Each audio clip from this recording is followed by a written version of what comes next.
Nous sommes en direct avec le docteur Ali Hajdi, qui est médecin d'urgence et de catastrophe à l'hôpital privé de Paris 2. La question est simple, cher docteur, faut-il avoir peur de la 7e vague? Est-ce qu'il faut paniquer nos vacanciers de français? Ben non, bien sûr que non. D'abord, bonjour à tous. Écoutez, la peur, c'est quelque chose qui existe dans toutes les maladies. C'est pas uniquement lié à la Covid. Moi, j'ai peur si j'attrape quelque chose. Évidemment, tout le monde a peur. Mais il ne faut pas avoir peur. Il faut jamais avoir peur parce que nous sommes un tissu sanitaire qui résistons, qui sommes là. Et puis, la science, l'innovation, tout peut nous aider. Il ne faut pas rentrer dans ce jeu-là dès le début. Il ne faut pas être complètement inconscient, bien sûr. Mais la peur, faut le mettre de côté. Et je sais que beaucoup de personnes, que ce soit politique, que ce soit médiatique, aiment la peur. Ça, c'est un fait, hein, parce que la peur, ça fait marcher. Les films aussi adorent la peur. Mais il faut, dans ce cas-là, savoir dire et aider la population. C'est notre rôle. Et nous, le rôle des médecins, justement, c'est pas d'en rajouter. C'est de calmer un petit peu la population, d'aider les gens, de pouvoir être... le côté humain est essentiel. Et donc, moi, à chaque fois, j'essaye de diminuer aux urgences la peur des gens, le stress des gens, parce que quoi qu'il arrive, vous savez, même si vous avez un infarctus, je ne vais pas vous dire, ah là là, ça va mal se passer, vous avez bien fait de venir, mais là, je ne sais pas. Moi, quand je lis les réactions de certains de vos confrères en ce moment, on peut avoir peur quand même. Moi, je regarde ce matin nos amis du Journal du Dimanche avec Arnaud Fontanet, que vous connaissez, hein, qui est professeur d'épidémiologie et membre du conseil scientifique.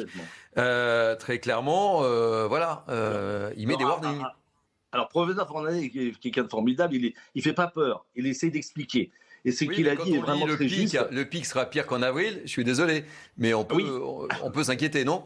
Est-ce que le titre a été choisi par professeur Fontanet? Je ne sais pas. Mais peu importe, il prévient. Vous avez raison, de toute manière, il faut bien faire la une. Donc, même quand j'écris des livres, il faut bien choisir la une du livre pour être impactant. Le spectacle, c'est formidable. On ne va pas mettre en doute, les confrères du Journal du Dimanche. Non, mais attendez, on ne met pas en doute. Je suis en train de vous expliquer un tout petit peu philosophiquement ce qui se passe, psychologiquement ce qui se passe, qui est très important. Et le Covid a un côté psychologique important. Le fond de l'affaire, c'est d'abord de protéger les hôpitaux, de protéger les patients, parce que deux choses importent beaucoup pour le gouvernement. Un, c'est le nombre d'hospitalisations et le nombre de décès. Vous voyez, je vais droit au but. Je ne tourne pas autour du pot, comme un urgentiste sait le faire. Donc, il faut protéger les plus fragiles. Qu'on aille directement, hein, je vous rassure. Hein.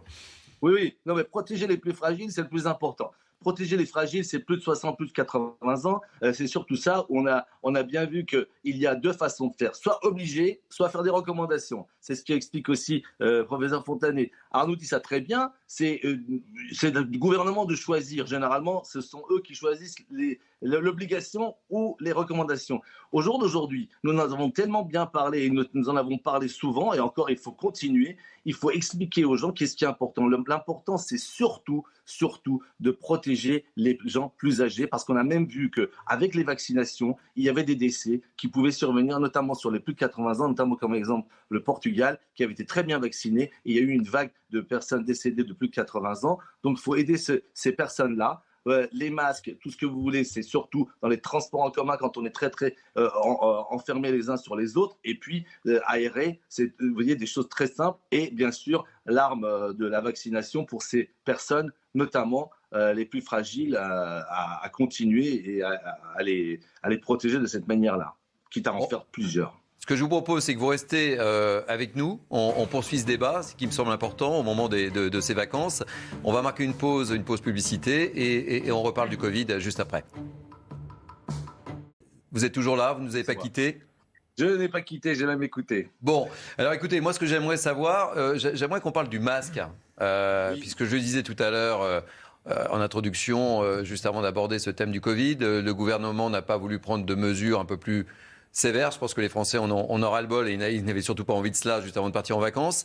Mais le masque, on porte pas, on fait quoi? Puisque vous êtes concret. Et moi, j'aime les hommes concrets. Oui, alors moi, je suis très concret. Et c'est un peu comme le maillot, hein, cette histoire de masque. Hein. Alors écoutez, j'ai juste une petite réflexion sur la peur parce que c'est quand même assez philosophique. J'ai juste 2 secondes. Hein. Moi, j'ai peur qu'on ne se prépare pas, surtout. J'ai pas peur du virus, j'ai pas peur de la maladie. J'ai peur souvent des choses qu'on ne prépare pas. Alors voilà, par exemple, cette histoire de masque. Cette histoire de masque, vous savez, on en parle. Eh bien, moi, j'ai toujours dit qu'il fallait que les gens eux-mêmes sachent ce qu'ils font et les gestes barrières, j'en avais toujours parlé en disant que c'était des gestes responsables, c'était des gestes intelligents. Pourquoi? Parce qu'en fait, porter le masque, si c'est pour juste se donner bonne conscience, ça suffit pas. Il faut aussi, il y a un petit adjectif ou un adverbe parfois qui manque dans les mots, c'est il faut bien porter le masque. Il faut le porter pas avec les petits trous ici, parce que si vous portez le masque et vous croyez que vous êtes en train de protéger les autres et que vous êtes en train de les contaminer parce que c'est faux, ça sert à rien. Donc, porter les masques, effectivement, oui, à des moments précis, intelligents, oui. Dans les transports en commun, oui. Dans les endroits confinés, oui. Vous êtes vous-même responsable de ce qu'il faut faire et les porter bien. Parce qu'il ne s'agit pas, comme tous les enfants ici, parce que ça fait mode, de les tourner, vous en de les appelez changer. En gros, la responsabilité de chacun, en fait. Mais oui, mais la responsabilité de chacun, c'est important dans tout. Vous savez, on en a parlé tout à l'heure. Soit c'est des recommandations, soit c'est des obligations. Alors, le gouvernement va choisir, c'est pas mon rôle, mais en tout cas, moi, ma propre idée, c'est plus recommander, c'est plus aider les gens, parce que quand on y adhère, c'est beaucoup plus simple que quand on y est obligé. Et avec les chaleurs dont on parle, là, avec ces chaleurs caniculaires qui arrivent, là, vous... Alors, non, mais chaleur caniculaire, quand vous êtes dehors, il n'y a pas de souci. Encore une fois, moi j'ai jamais été... Il y a les boîtes de nuit qui ont réouvertes, qui sont réouvertes, etc., les bars, etc. Bien sûr. Bah alors écoutez, pour les jeunes, encore une fois, revenons sur le principe. C'est moins dangereux que par rapport aux personnes âgées. C'est quand il y a les contacts, il y a les rapprochements.